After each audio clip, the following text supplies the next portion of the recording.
Captain Lee Taeho walked through the busy halls of Nexus 7 space station. The place was always loud and crowded. Aliens from dozens of different worlds moved around him. Some had blue skin and 4 arms. Others looked like giant insects. A few even floated in the air like jellyfish. Taeho had been coming to this station for 10 years. He brought goods from Earth and traded them for alien items. It was good business. The aliens liked human coffee and chocolate. Humans liked their strange metals and energy crystals. Today was special. His 10-year-old daughter Minji was here with her school class. 20 children from Earth were on a field trip to see how humans and aliens work together. Their teacher, Ms. Kim Hai-wan, had planned this trip for months. Taeho smiled when he saw the group of kids near the main viewing window. They pressed their faces against the glass and pointed at the alien ships outside. Minji waved at him when she saw him coming. "Dad, look at that ship. It has 6 engines," Minji said. Her dark eyes were bright with excitement. "That's a Vorthak, cargo hauler," Taeho told her. "They use those to carry heavy metals between star systems." Ms. Kim walked over to them. She was a kind woman who loved teaching children about space. "Captain Lee, thank you for letting us visit your workplace. The children are learning so much." "I'm happy to help," Taeho said. "Just keep them away from the restricted areas. Some aliens don't like visitors in their special places." Dr. Park Somin joined them. She was the station's human cultural expert. Her job was to help humans and aliens understand each other better. "The Mokari religious area is off limits today," she told Ms. Kim. "They're doing some kind of ceremony." "Ms. Kim nodded. "We'll stay in the public areas only." The children were excited to see everything. They asked many questions about the different aliens. Why did some have scales? Why did others glow? How did they breathe the same air as humans? Dr. Park answered their questions with patience. She had been working with aliens for 15 years. She knew their customs and languages. "Remember," she told the kids, "what seems strange to us is normal to them. We must always show respect." 12-year-old Kim Do-hyun raised his hand. "Dr. Park, why do some aliens not like humans?" "It's not that they don't like us," Dr. Park explained. "We just think differently. What's important to humans might not matter to them. What's important to them might seem silly to us." Security Chief Yoon Ji-woo was watching the group from nearby. She was responsible for keeping everyone safe on the station. Her hand stayed near her weapon, not because she expected trouble, but because it was her job to be ready. "The Mokari are very serious about their religion," she told Dr. Park quietly. "Commander Crix reminded everyone this morning. No one should go near their shrine today." Commander Crix was the station administrator. He belonged to the Vorthak species. They were tall, gray-skinned aliens who loved rules and order. Crix ran the station like a military base. Everything had to be perfect. The children moved through the station in a neat group. Ms. Kim counted them often to make sure no one got lost. The station was huge with many levels and corridors. It was easy to take a wrong turn. They visited the trading center where Captain Lee worked. The children saw humans and aliens making deals. They watched cargo being loaded onto ships. They even saw some of the strange foods that aliens ate. "Can we try some?" asked 8-year-old Park Ji-min. "Maybe later," Ms. Kim said. "Let's see the rest of the station first." They walked through the entertainment district. Alien music filled the air. Some species made sounds like singing birds. Others created deep rumbling noises that made the floor shake. The children laughed and covered their ears. Near the end of their tour, they reached a quiet area of the station. The walls here were different. They were covered in smooth white stone that seemed to glow softly. Strange symbols were carved into the surface. "This is beautiful," whispered 10-year-old Lee Soo-jin. Ms. Kim looked around. She didn't recognize this part of the station. "I think we might be lost," she said. "Let me check my map." While she looked at her handheld device, some of the children wandered ahead. They were curious about the glowing walls and pretty symbols. The corridor curved around a corner, leading to a large circular room. The room was amazing. The ceiling was covered with tiny lights that looked like stars. In the center stood a tall crystal sculpture that changed colors slowly. Around it were small pools of water that reflected the light. "Wow," said Do-hyun. "This place is like magic." The children walked into the room without thinking. They were young and excited. They had never seen anything so beautiful. Minji touched one of the glowing symbols on the wall. It felt warm under her fingers. "Look at this water," said Jimin. She knelt by one of the pools. "It sparkles." Ms. Kim came around the corner and saw the children in the room. Her face went white. "Children, come out of there right now." But it was too late. A deep, angry voice filled the room. "Stop! You defile our sacred place." 3 tall aliens entered the room. They had purple skin and long, thin bodies. Their eyes were completely black. These were the Mokari. They looked very angry. Ms. Kim quickly moved between the aliens and her students. "I'm so sorry, the children didn't know. We'll leave right away." "The damage is done," said the largest Mokari. His voice was cold and hard. "They have touched the sacred walls. They have breathed upon the holy water. This cannot be undone." The children huddled together, scared. They didn't understand what they had done wrong. The room was so pretty. They just wanted to look. "Please," Ms. Kim said. "They're just children. They meant no harm." "Ignorance is no excuse," the Mokari replied. "The law is clear. Those who defile the shrine must be punished." More aliens appeared. Security guards came running when they heard the noise. Commander Crix arrived with several Vorthak officers. Ambassador Thel, a tall being with silver skin and no hair, floated into the room. "What has happened here?" Commander Crix demanded. "The human younglings have violated our most sacred space," the Mokari leader said. "They must face punishment, according to our law." Dr. Park pushed through the crowd. When she saw the children in the shrine, she felt sick. This was very bad. The Mokari took their religion more seriously than almost any other species. Captain Lee heard the commotion and came running. When he saw Minji crying with the other children, his heart broke. "What's going on?" he demanded. "Your daughter and her classmates have committed a serious crime," Commander Crick said. "They have entered the Mokari shrine without permission during a holy ceremony." "They're children," Taeho said. "They didn't know." Ambassador Thel spoke in a calm, logical voice. "According to station law, all species must follow the religious rules of other species while on Nexus 7. The Mokari law is clear about shrine violations." "What does that mean?" Ms. Kim asked, though she was afraid to hear the answer. "It means," Commander Crick said slowly, "that these children must be placed in detention until they can be properly purified according to Mokari tradition." "Detention?" Dr. Park said. "You mean prison?" "The purification process takes many months," the Mokari leader explained. "They must be isolated from all contact with the outside world. Only then can their crime be forgiven."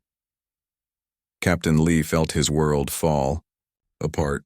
"You want to put children in jail for months because they walked into a room?" "The law applies to all beings," Ambassador Thel said. "Age does not matter. Crime is crime." The human adults looked at each other in shock. The alien council members nodded their agreement. To them, this made perfect sense. Rules were rules, laws were laws. It didn't matter if the lawbreakers were young or old. But to the humans, the idea of jailing children for an innocent mistake was horrible beyond words. They could not understand how anyone could be so cruel. As security guards moved toward the aisle, frightened children, Captain Lee realized that everything was about to change. The aliens had no idea what they had just done. They had no idea what humans would do to protect their young. The storm was about to begin. The detention center on Nexus 7 was cold and gray. It was built for adult alien criminals, not human children. The cells were too big, with hard metal beds and no windows. The lights were too bright and never turned off. 20 scared children sat in 2 large holding cells. They held hands through the bars that separated them. Minji was crying quietly. So were most of the others. Even brave Do-hyun looked frightened. When can we go home? Asked little Jimin. She was only 8 years old and didn't understand why they were locked up. I don't know, Ms. Kim said from the cell next to them. The aliens had arrested her too for failing to control her charges. Her voice was shaking. She felt terrible for letting this happen. In the main part of the station, Captain Lee was fighting the biggest battle of his life. He stood in the council chamber facing 12 different alien species. They sat in a circle around him like judges.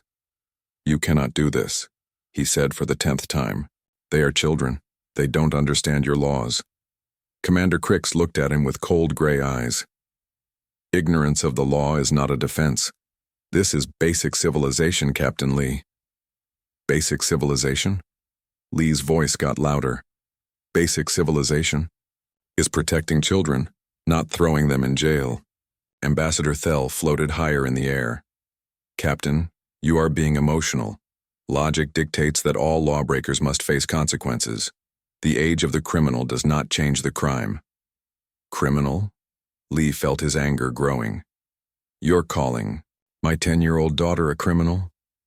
Dr. Park stood beside him. She had been trying to find a peaceful solution for hours. Honored council members in human culture, children are not considered fully responsible for their actions. Their brains are still developing. They cannot make adult decisions. An insect-like alien clicked its mandibles.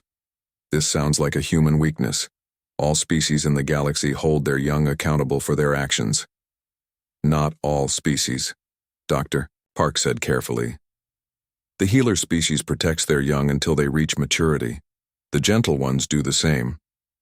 Those species are primitive, snorted a red-skinned alien with 4 arms. They have not achieved true civilization. Captain Lee stepped forward. If protecting children makes us primitive, then I'm proud to be primitive. Security Chief Yoon Ji-woo entered the chamber. She looked worried. Commander Crix, I need to speak with you privately. Speak freely, Crix said. We have no secrets here. Sir, I'm getting reports from across the station. Human workers are upset, very upset. What do you mean? Ambassador Thel asked. The human cargo handlers have stopped working. The human technicians have left their posts. The human medical staff are asking to be transferred off the station. Dr. Park felt a chill run down her spine. She knew what this meant. How many humans work on this station? About 300, Yoon said. And they're all talking about the children. Captain Lee pulled out his communication device. I need to send a message to Earth Command. That is not allowed, Commander Crix said. This is a station matter. You made it bigger than that when you jailed human children, Lee said. He activated his device anyway. In the detention area, Dr. Bae Young-soo was examining the children. He was a human psychologist who worked on the station.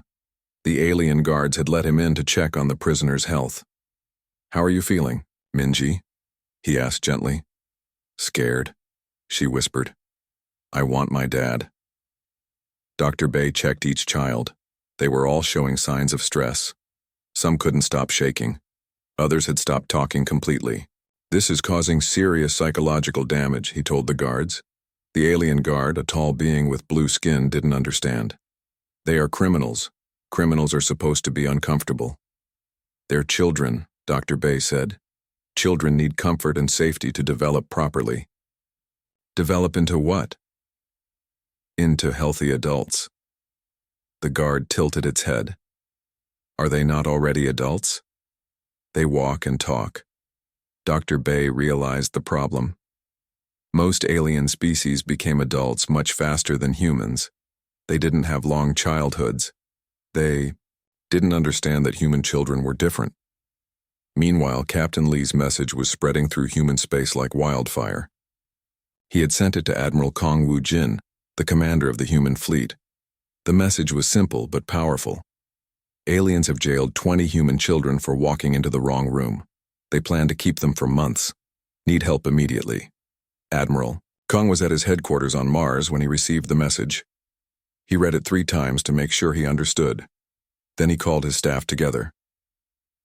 Are you telling me, said Major Choi Sung-ho, that aliens have put human children in prison? That's what the message says, Admiral Kong replied. For how long? Months. Major Choi stood up.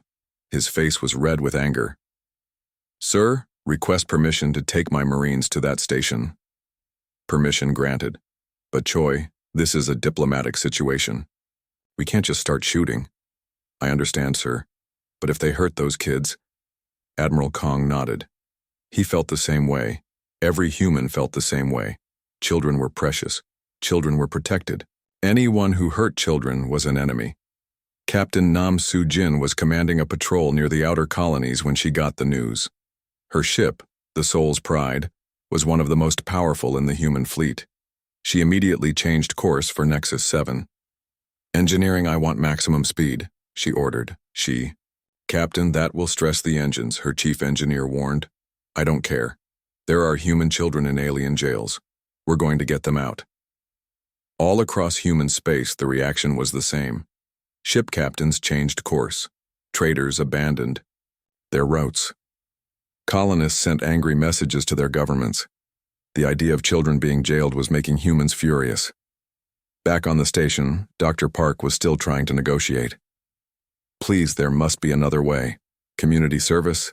Perhaps the children could work to repair any damage. There is no damage to repair, the Mokari leader said. The crime is spiritual, not physical. Then what about spiritual punishment that doesn't involve jail? The law is clear. Purification requires isolation. Captain Lee felt hopeless. These aliens would not bend. They saw his daughter as just another criminal. How can you not understand? They're babies. They need their families.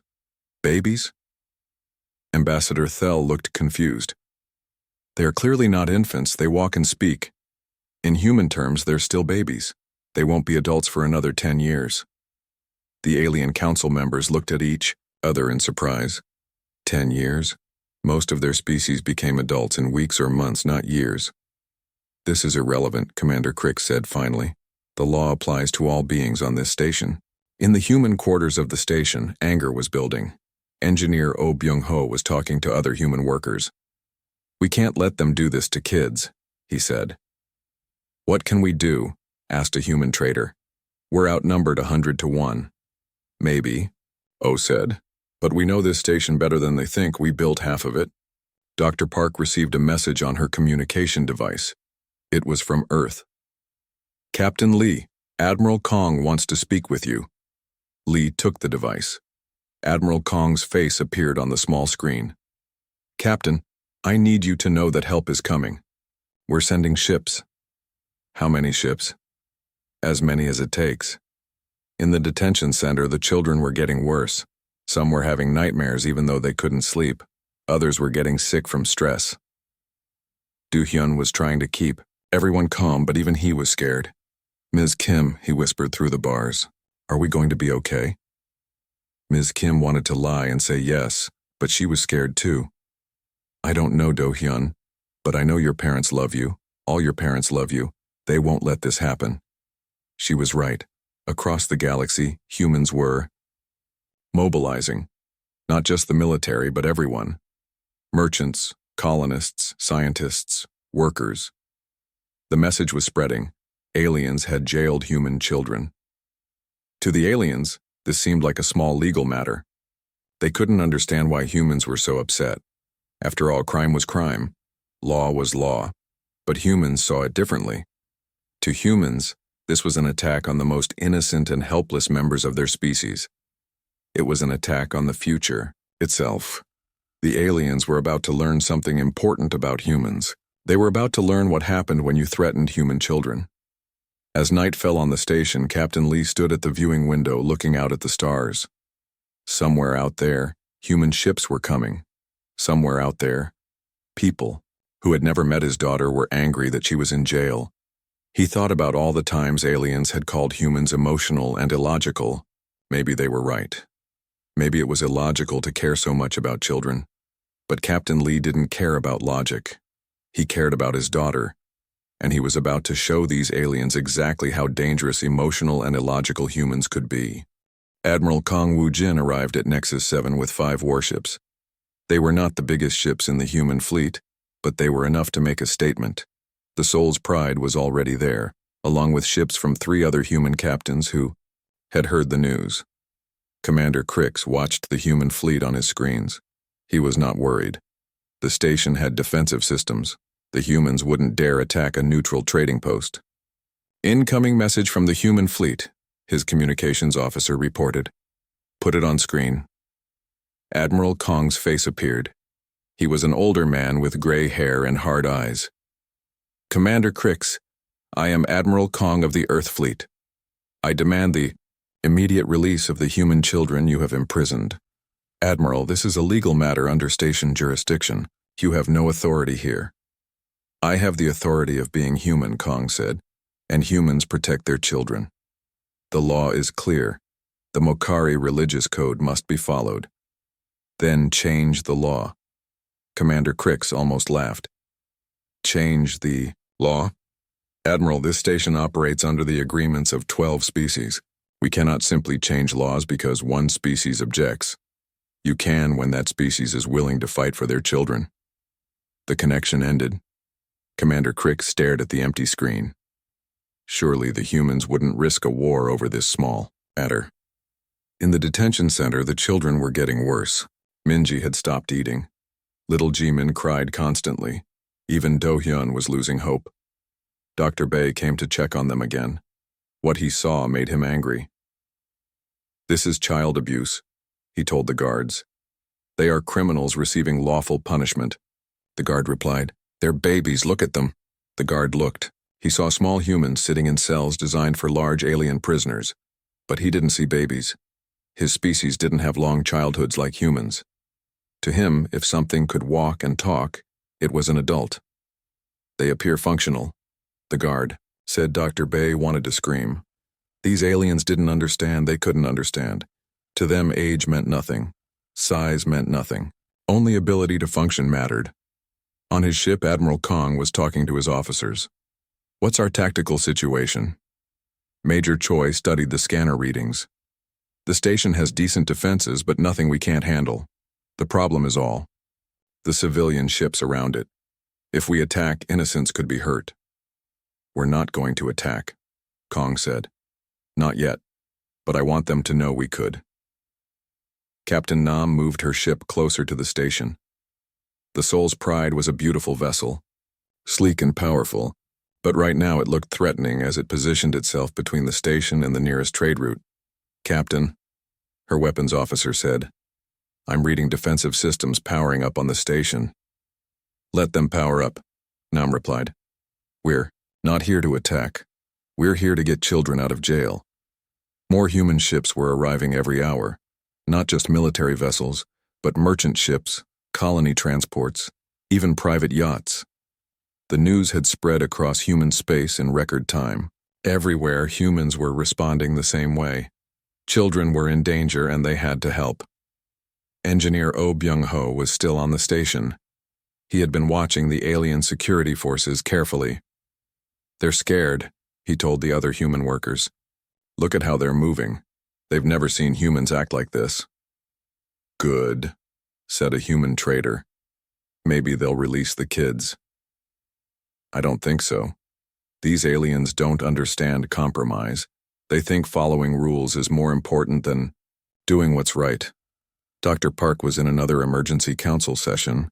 She was trying to explain human behavior to the alien leaders. "You have to understand, children are special to humans. We protect them above all else." "But why?" asked Ambassador Thel. "They are simply small versions of adults." "No, they're not. Human children can't think like adults. They can't control their emotions like adults. They make mistakes that adults wouldn't make." "Then they are defective," said the insect-like alien. "They're not defective, they're learning. That's what childhood is for." The aliens looked at each other in confusion. Most of their species learned everything they needed to know very quickly. The idea of a long learning period seemed wasteful. Commander Crick spoke up. "Dr. Park, even if we accept your explanation, the law cannot be changed. The Mokari religious code is sacred." "More sacred than children's lives?" "The law applies equally to all beings." Dr. Park felt like she was talking to a wall. These aliens couldn't see past their rules and regulations. They couldn't understand that sometimes being right was more important than being legal. Captain Lee was in his quarters, staring at a picture of Minji. She was smiling and holding a toy spaceship. She wanted to be a starship captain like her father when she grew up. Now she was in jail, scared and alone. His communication device beeped. It was a message from Earth. Hundreds of messages, actually. People he had never met were sending support. Parents were outraged. Children were asking their parents why aliens would hurt kids. One message was from the President of Earth. Captain Lee, the entire planet is behind you. We will not let this stand. Another was from his ex-wife, Minji's mother. Tae-ho, I know you'll bring her home. Do whatever it takes. Captain Lee felt the weight of all that support. But he also felt the pressure. Everyone was counting on him to save the children. But how could he fight an entire space station? On the Soul's Pride, Captain Nam was receiving reports from across the sector. Captain, we have 17 more human ships en route. The cargo vessel Busan Dawn is bringing Marines. The passenger liner New Seoul has volunteers. Volunteers? Parents mostly. People who heard about the children and want to help. Nam felt a chill. She had seen humans angry before, but this was different. This was deeper. This was primal. Captain, her tactical officer called out, I'm reading more ships approaching. Not human this time. Who? Vorthak. Looks like reinforcements for the station. Nam cursed. This was escalating fast. Soon there would be two fleets facing each other over a space station full of civilians. In the detention center, Ms. Kim was trying to keep the children calm. Remember the song we learned about counting stars? She said. Let's sing it together. The children's voices were weak and scared, but they sang. It was a silly song about flying through space and visiting distant worlds. It made them think of home. Do-hyun stopped singing. Ms. Kim, why do the aliens hate us? They don't hate us, Do-hyun. They just don't understand us. But we said we were sorry. We didn't mean to go in their special room.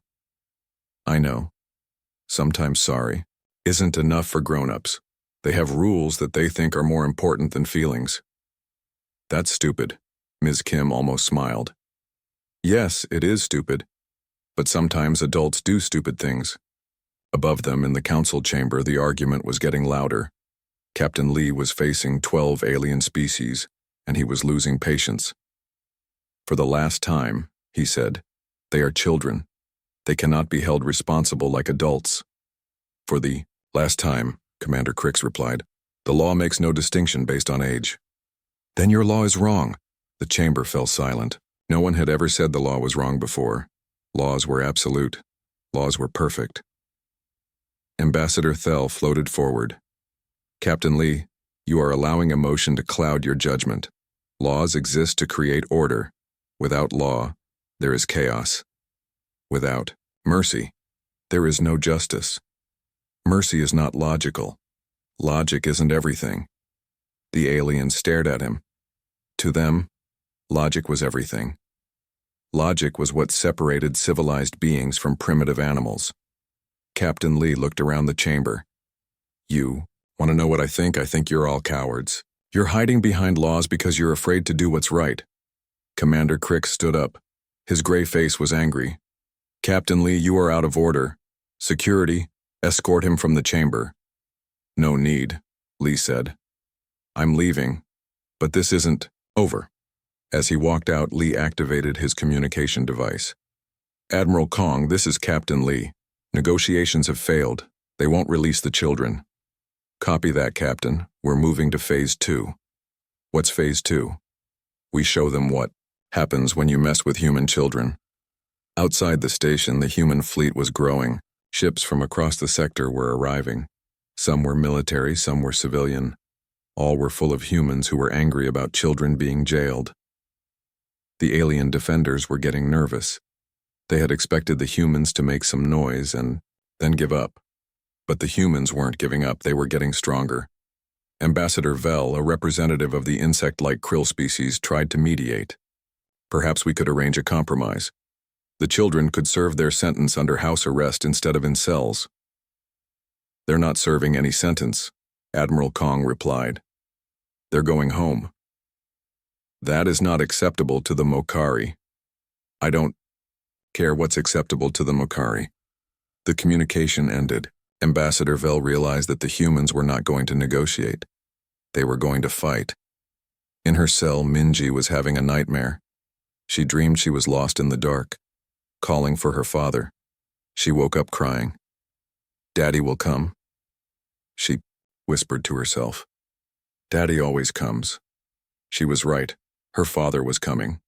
So were thousands of other humans. They were coming to save 20 children they had never met, because those children were human children. The aliens were about to learn something they had never understood before. They were about to learn that humans would go to war for their young. The storm was building, and soon it would break. The hour was almost up when something unexpected happened. An ancient Mokari ship approached the station. It was old and decorated with religious symbols that glowed in the darkness of space. Commander Crix, his communications officer, called. "Out here, we're receiving a transmission from the Mokari vessel. It's Council Elder Vrex." Crix felt a chill. Elder Vrex was the oldest and most respected Mokari religious leader. He was hundreds of years old and rarely left his home world. If he was here, something very important was happening. "Put him through," Crix ordered. The screen showed an ancient Mokari with deep purple skin and eyes that seemed to hold the wisdom of centuries. "Commander Crix, I demand to see the human children immediately." "Elder Vrex, they are being held according to our sacred laws." I will see them now." There was no arguing with Elder Vrex. He was shuttled to the station with a small group of Mokari priests. The alien council members gathered nervously. They had never seen the elder so serious. In the detention center, Elder Vrex walked slowly between the cells. He looked at each child carefully. The young humans were scared, but they weren't crying anymore. They were too tired and weak for tears. Du-hyun stood up when the old alien approached his cell. "Sir, we're really sorry we went into your special room. We didn't know it was wrong." Elder Vrex stared at the boy for a long moment. "Child, show me your hands." Du-hyun held up his small hands. Elder Vrex studied them carefully. "Commander Crix, bring me to the shrine." In the sacred chamber, Elder Vrex examined the walls where the children had touched them. He knelt by the pools where they had looked at their reflections. The other Mokari priests watched him carefully. "Elder," one of them said, "the contamination is clear. The humans defiled our sacred space." Elder Vrex stood up slowly. "There is no contamination. But Elder, they touched the sacred walls with unclean hands." "Look again," Elder Vrex said. He pointed to the symbols on the wall where Minji had placed her hand. "Look with true sight." The priests looked closer. The symbols seemed brighter. Where the child had touched them, the wall seemed to glow more softly. The child's touch was pure, Elder Vrex announced. Her heart held no malice. Her spirit carried no darkness. She was innocent, and innocence cannot defile what is sacred. The Mokari priest stared in shock. "But Elder, the law clearly states, the law was written for those who would harm our sacred places with evil intent. These children had no evil intent." They were curious, as all young ones should be. Elder Vrex walked to the pool where little Jimin had knelt. This one looked into the sacred water and saw beauty. Her reflection blessed the pool rather than cursing it. Commander Crix tried to interrupt. "Elder Vrex, the law is clear about shrine violations. The law serves the spirit, not the other way around," Elder Vrex said firmly. "These children did not violate our shrine. They honored it with their wonder." But that wasn't the end of the revelation. Captain Shin Hyojin had been studying the situation for hours. She was a diplomat and an expert on alien cultures. She had realized something important. "Elder Vrex," she said respectfully, "may I ask you something about human children?" "Speak, human. In your observation, how old would you estimate these children to be in Mokari terms?" Elder Vrex looked at the children again.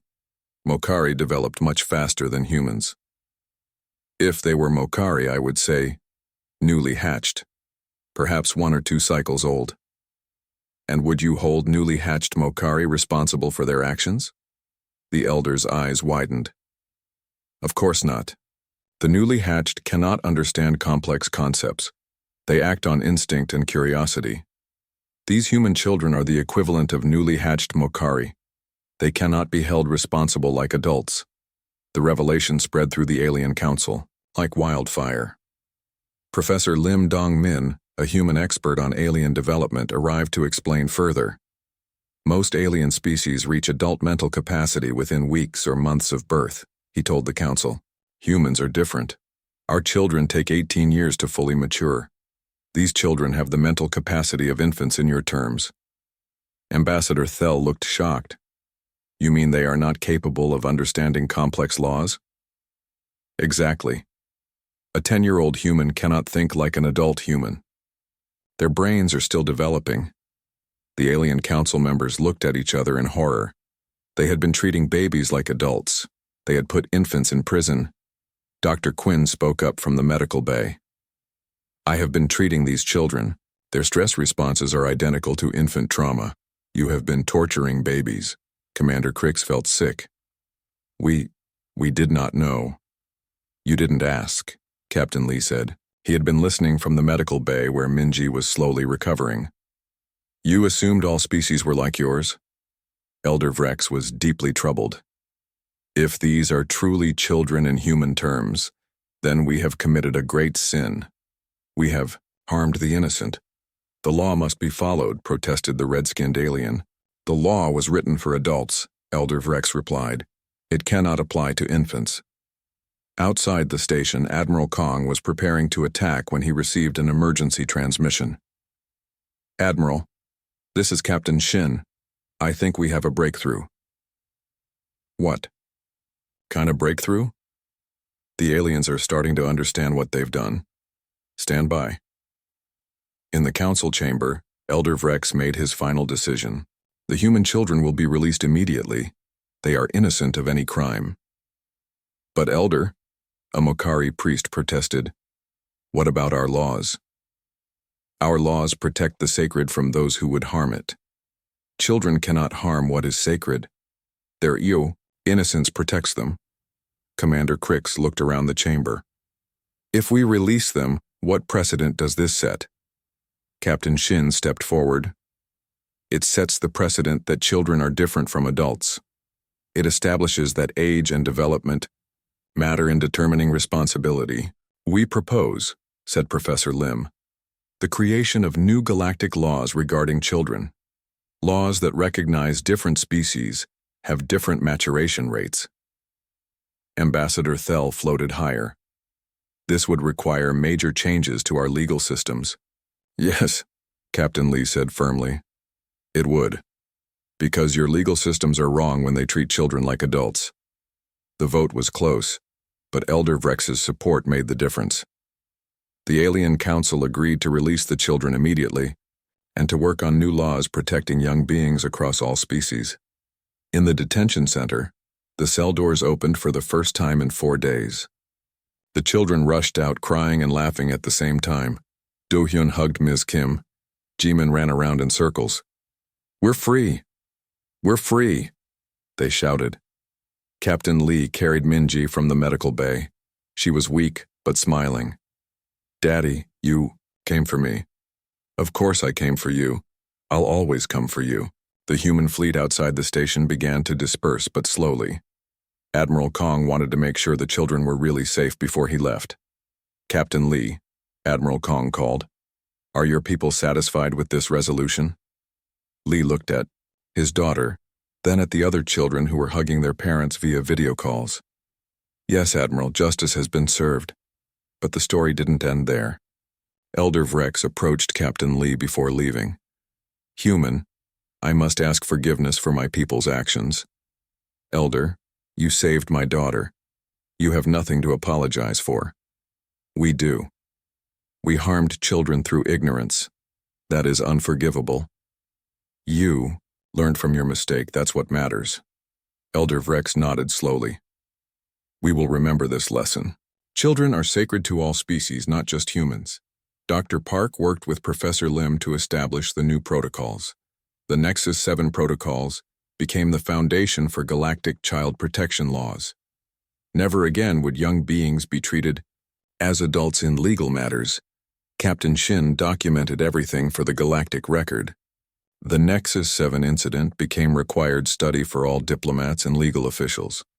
6 months later, Minji was healthy and happy again. She still wanted to be a starship captain, but now she also wanted to help protect children on other worlds.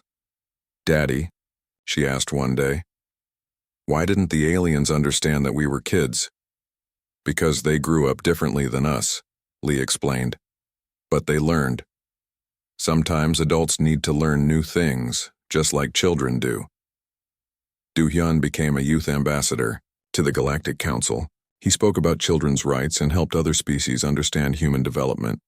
Ms. Kim continued teaching, but now her classes included lessons about different species and their young. Education, she believed, was the key to preventing future misunderstandings. The alien species learned something important from the humans that day. They learned that protecting children wasn't weakness, it was strength. They learned that innocence deserved protection, not punishment. And the humans learned something too. They learned that their emotional, protective nature wasn't a flaw to be ashamed of. It was a strength that could change the galaxy. Elder Vrex established a new Mokari teaching. The pure of heart cannot defile what is sacred, and no heart is more pure than that of a child. Commander Crix resigned his position and became an advocate for children's rights. He dedicated his life to making sure no child would ever suffer as the human children had suffered.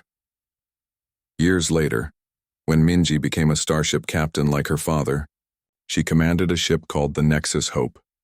On her bridge was a plaque that read, "The innocent deserve protection, not punishment."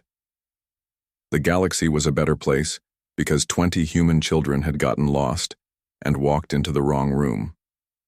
Minji collapsed during the morning meal. She had been barely eating for 3 days and the stress was too much for her small body. She fell from her chair and didn't get up. "Minji," Do-hyun called through the bars. "Ms. Kim, something's wrong." "With Minji?" The alien guards rushed into the cell. They had never seen a human child faint before. They didn't know what to do. Dr. Quinn arrived quickly. She was from the healer species, one of the few alien types that understood children. Her people protected their young just like humans did. She knelt beside Minji and checked her pulse. "This child is suffering from severe stress and malnutrition," she announced. "She needs medical care immediately." "Is she dying?" whispered little Jimin. "No, but she's very sick. All of these children are sick." Dr. Quinn looked around at the other children. They were pale and thin. Some were shaking. Others stared at nothing with empty eyes. "This is what you call justice?" she asked the guards. "They are receiving lawful punishment," the guard replied. "They are babies," Dr. Quinn said angrily. "Look at them. They are terrified and sick." Minji was taken to the medical bay. Captain Lee received the news while he was on Admiral Kong's ship. When he heard his daughter had collapsed, something broke inside him. "That's it," he said quietly. "I'm done playing games." Admiral Kong put a hand on his shoulder. "Captain, I know you're angry, but—" "Angry?" Lee turned around. His eyes were burning with rage. "Admiral, they just put my 10-year-old daughter in the hospital while keeping her in jail. Angry doesn't begin to cover what I am." Lee activated the station-wide communication system. Every screen on Nexus 7 showed his face. His voice was heard in every corridor, every shop, every alien quarters. "This is Captain Lee Tae-ho," he said. "My daughter Minji just collapsed from stress and fear. She's 10 years old. She weighs 30 kilograms. She likes drawing pictures of spaceships and wants to be a pilot when she grows up." The station went quiet. Everyone stopped what they were doing to listen. "You aliens think you know about law and order. You think you're so civilized. But you know what civilized beings don't do? They don't torture children. They don't put babies in jail for walking into the wrong room." Commander Crix tried to cut the transmission, but Engineer O had done something to the communication system. It couldn't be stopped. You want to see what happens when you hurt human children?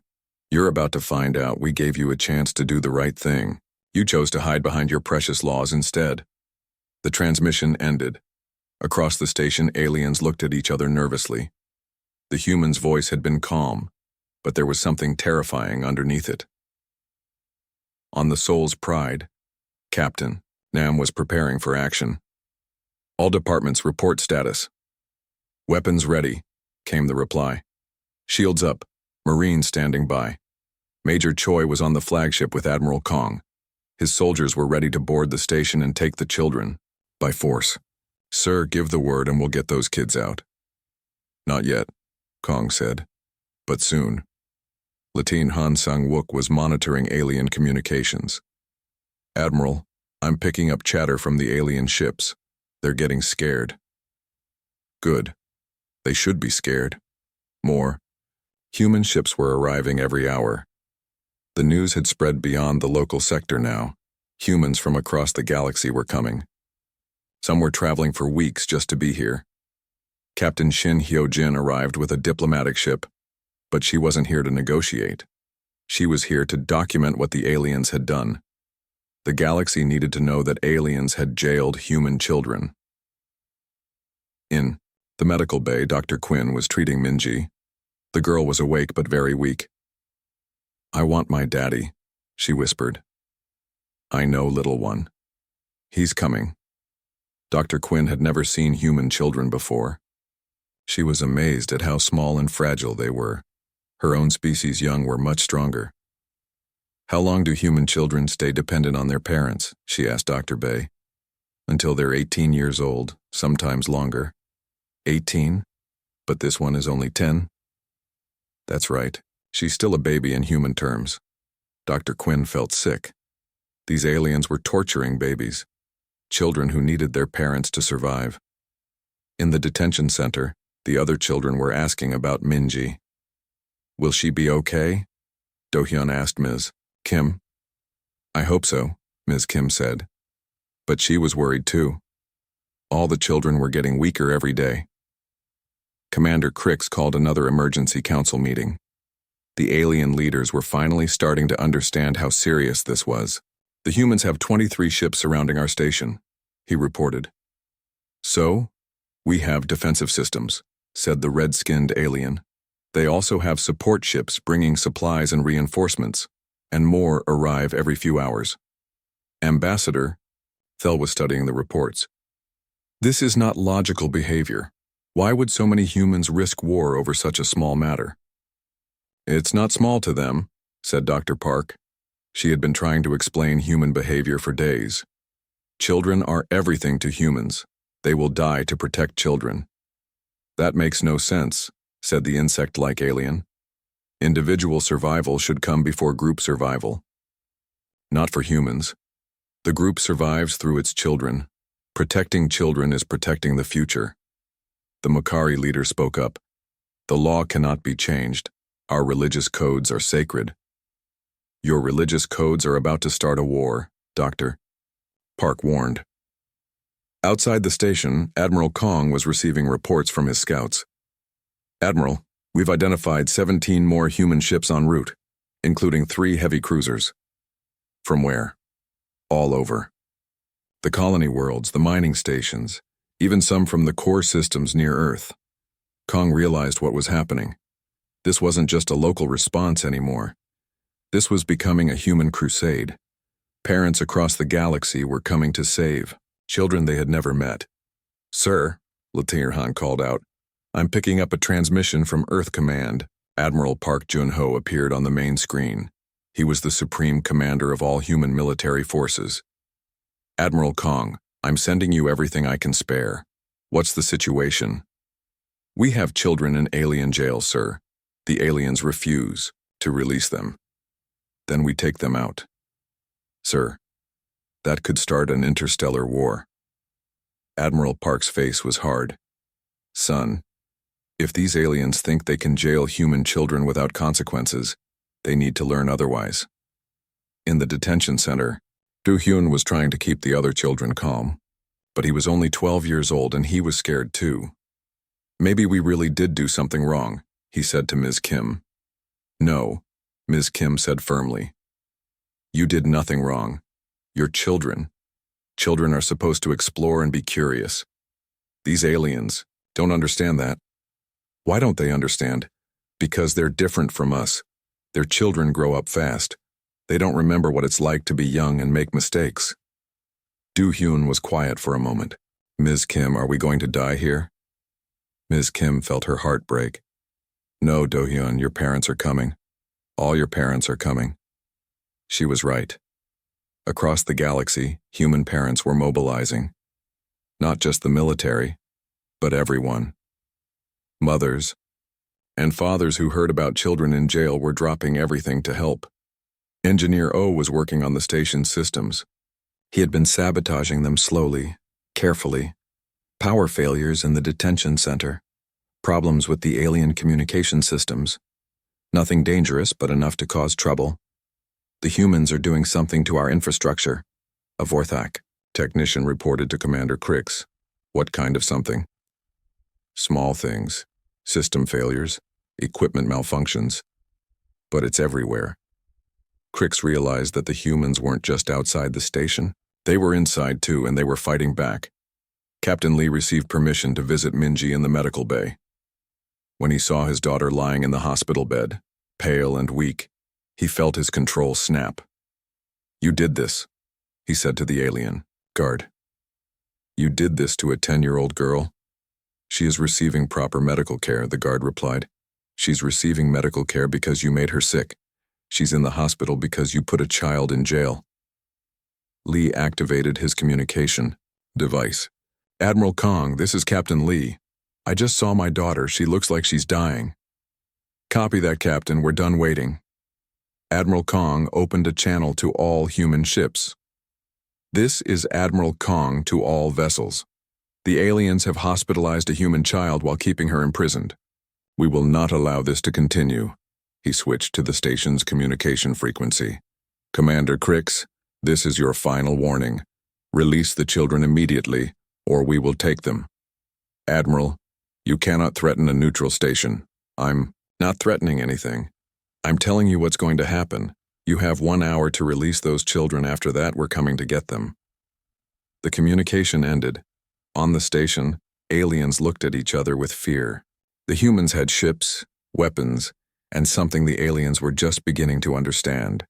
The desperate fury of parents protecting their young. In the detention center, the children heard explosions in the distance. What was that? Asked Jimin. Thunder. Do-hyun lied. But he knew it wasn't thunder. It was the sound of human ships preparing for war. The aliens were about to learn the most important lesson about humans. There was nothing more dangerous than a species that would die for their children.